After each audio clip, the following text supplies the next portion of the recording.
കർത്താവായ യേശുക്രിസ്തുവിന്റെ നാമത്തിൽ എല്ലാവർക്കും എൻ്റെ സ്നേഹവന്ദനം. ദൈവനാമത്തിന് മഹത്വമുണ്ടാകട്ടെ.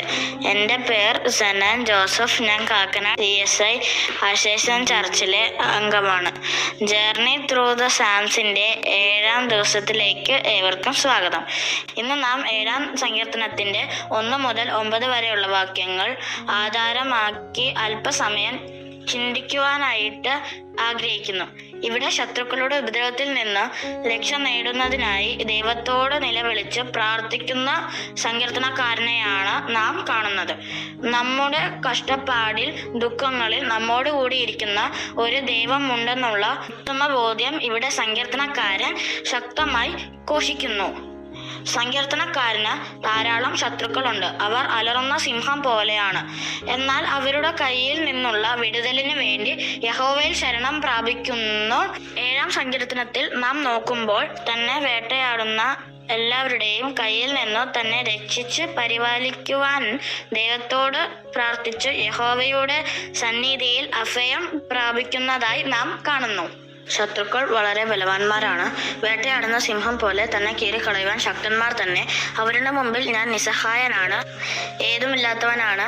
ശത്രുക്കൾ ബലവാന്മാരാണ് എങ്കിലും ദൈവം സർവശക്തനായി എന്നോടുകൂടി ഉള്ളത് കൊണ്ട്, അവൻ എൻ്റെ പ്രാർത്ഥന കേൾക്കുന്നത് കൊണ്ട് ഞാൻ ദൈവത്തിൻ്റെ ബലമുള്ള കാര്യങ്ങൾക്ക് വേണ്ടി, ദൈവത്തിൻ്റെ വിടുതലിന് വേണ്ടി പ്രത്യാശയോടെ പ്രാർത്ഥിക്കുകയും ചെയ്യുന്നു.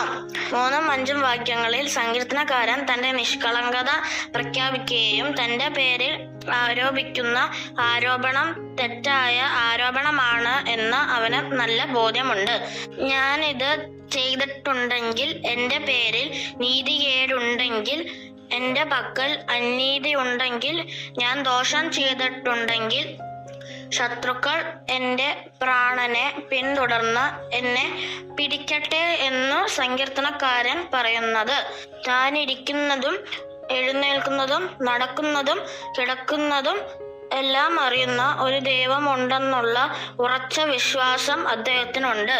6 മുതൽ 9 വരെയുള്ള വാക്യങ്ങൾ ചിന്തിക്കുമ്പോൾ അദ്ദേഹത്തിന്റെ പ്രാർത്ഥനയാണ് നമ്മൾ കാണുന്നത്. ദൈവമേ, എനിക്ക് വേണ്ടി ഉണരണമേ എന്ന് പ്രാർത്ഥിക്കുന്നു. ദുഷ്ടന്റെ ദുഷ്ടത തീർന്നു പോകട്ടെ. ദുഷ്ടൻ നല്ലത് പ്രവർത്തിക്കുന്നില്ല.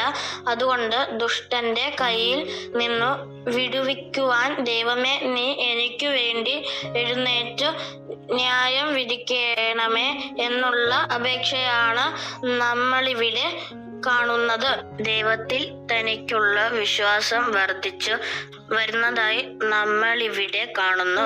യഹോവയിൽ പ്രത്യാശ വയ്ക്കുന്നവർ ഭാഗ്യവാന്മാർ ആകുന്നുവല്ലോ. നമുക്ക് യഹോവയിങ്കൽ പ്രത്യാശ വയ്ക്കാം, ദൈവത്തിൽ ആശ്രയിച്ചു ജീവിക്കാം.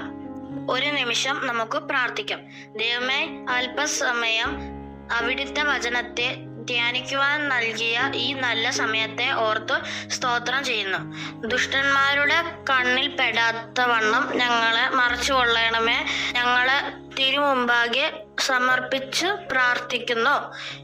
യേശു മിശിഹ മൂലം താഴ്മയോടെ അപേക്ഷിക്കുന്ന കൃപയോടെ കേൾക്കണമേ. ആമേൻ.